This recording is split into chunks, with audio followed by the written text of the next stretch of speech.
What's going on, everybody? jrockenstein here, and today on How Not to Souls, we are looking at an intelligence faith melee build, or I'm calling the Forager of Chaos and Dark. What a fun build this was. Holy Moses. It kind of takes the best of what you could do with pyromancy and just throws it all into your weapons. You can use chaos on your weapons. You can use darkness on your weapons.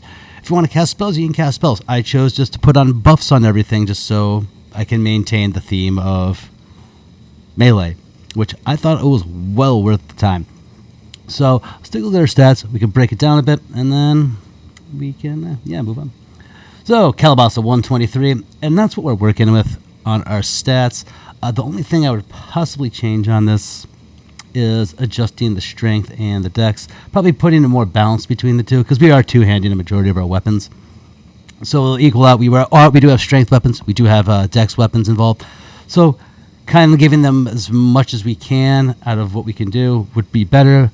But I decided to go strength. But I'd say balance it out a little more between just strength and dex. Worked out pretty well damage-wise. For our weapons, I was a big fan of rocking the Dark Lotharic Sword. It had crazy numbers for a straight sword. It's really, really good.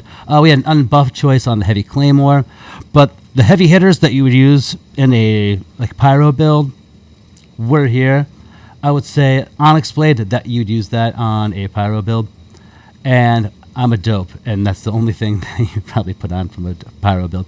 But we did use the likes of Dark Lotharic Heavy Sword, Lorian's Great Sword, Dancer's Enchanted Sword, Chaos Washing Pole, and the Chaos Spiked Mace, which was the workhorse of the build.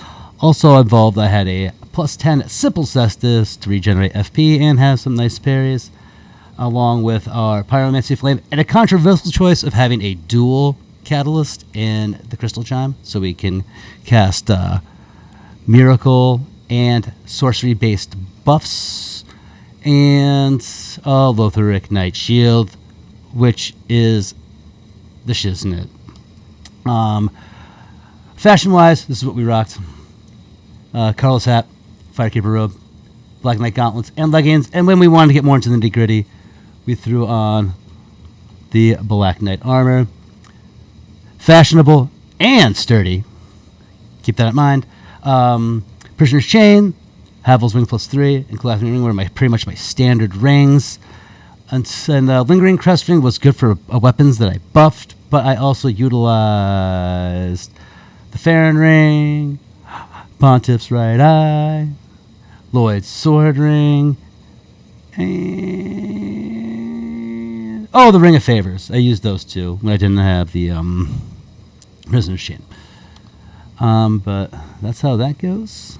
And for our buffs and spells, well, really just our buffs, because that's all we used was buffs when we wanted to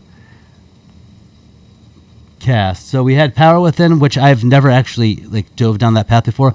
I'd say it's a worthwhile endeavor, even though you do lose health, but you do take a decent buff on your attack. I chose to have Frozen Weapon on over any of the great magic weapons or crystal weapon, and Lightning Blade was my miracle of choice for my miracle-based buffs, but Dark Weapon and Blessed Weapon are both good options. Also, Deep Protection if you don't have any real body buffs. That's a good little one just to have, you know? Oh, and Sacred Oath would probably be really prime on this. I just didn't feel like farming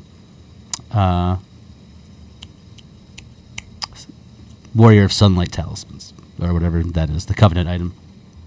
But overall, I had a really fun time with this build. I'd say it's well worth anybody's time, and it was really unique.